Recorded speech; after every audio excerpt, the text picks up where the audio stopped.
কেমন আছেন সবাই? আশা করি ভালো আছেন, সুস্থ আছেন এবং নিরাপদে আছেন। তো আপনাদের জন্য নিয়ে এলাম শ্মশানঘাটের অভিশপ্ত ছায়া গল্পের দ্বিতীয় পর্ব। তো চলুন বেশি কথা না বাড়িয়ে শুরু করি আজকের গল্প। তার আগে ছোট্ট একটা রিকোয়েস্ট, যারা আমাদের ইউটিউব চ্যানেলটি এখনও সাবস্ক্রাইব করেননি, প্লিজ সাবস্ক্রাইব করে দিয়েন। তো চলুন শুরু করি আজকের গল্প। রহিম কাকার প্রথম বিয়েটা ভেস্তে যাওয়ার পর প্রায় 1 বছর কেটে গেছে। তবে পরিবার চুপ করে বসে থাকেনি। চেষ্টা চলছিল আবার তার বিয়ের ব্যবস্থা করার। কিন্তু আশেপাশের মানুষজনের মধ্যে এক ধরনের ভীতি কাজ করছিল। কারণ সবাই জানত রহিম কাকার জীবনে কিছু একটা অস্বাভাবিক ছায়া ঘুরে বেড়াচ্ছে। অবশেষে পাশের গ্রামের এক পরিবারের সাথে কথা পাকাপাকি হলো। মেয়ে শান্ত স্বভাবের, পরিবারও সম্মানিত। সবাই ভেবেছিল এবার হয়তো সব ঠিকঠাক হবে। বিয়ের দিন পড়ল বর্ষাকালে। সারা দিন আকাশে মেঘ ঘনিয়েছিল। বিকেলের দিকে বৃষ্টি থেমেছিল বটে, কিন্তু হাওয়া বইছিল অদ্ভুত এক সুরে। গ্রামের বৃদ্ধরা বলছিল এই হাওয়া ভালো লক্ষণ নয়। কিন্তু কারোর কিছু করার ছিল না। সব কিছু ঠিকঠাক মতোই চলছিল। রাত গভীর হওয়ার আগেই বরযাত্রীরা মেয়ের বাড়ির দিকে রওনা হলো।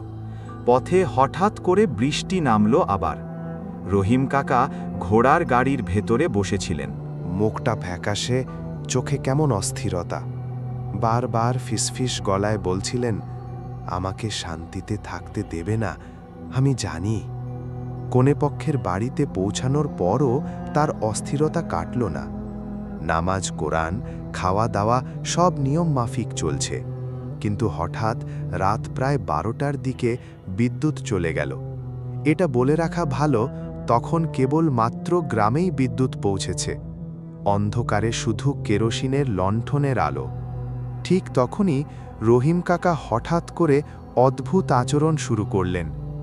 শরীর কাঁপতে লাগল, চোখ লাল হয়ে উঠল, আর গলা থেকে এক ভয়ঙ্কর কণ্ঠ বের হতে লাগল, তুই আমার ছিলি, আমারই থাকবি।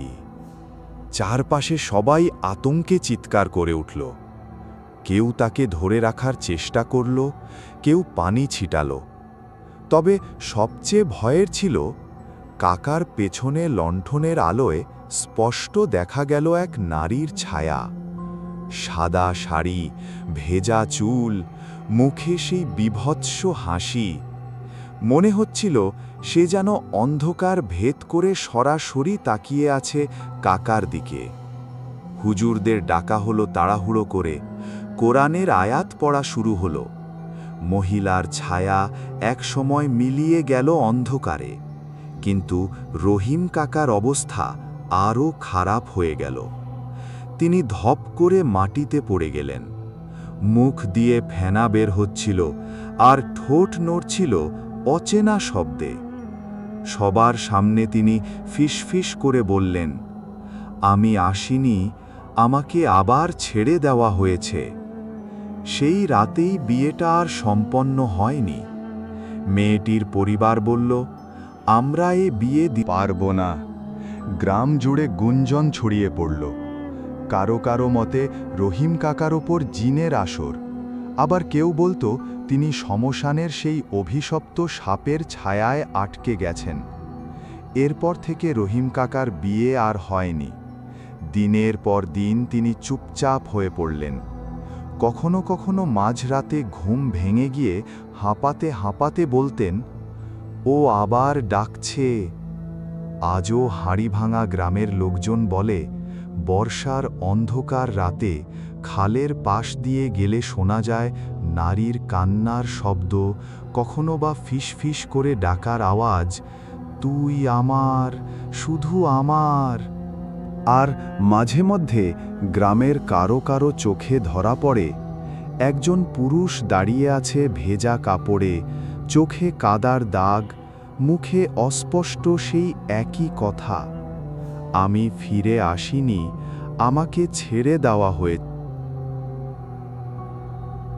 তো বন্ধুরা, গল্পটি কেমন লাগলো কমেন্টে জানান আপনার মতামত। আরও এই ধরনের গল্প এবং ভিডিও পেতে আমাদের সাথেই থাকুন।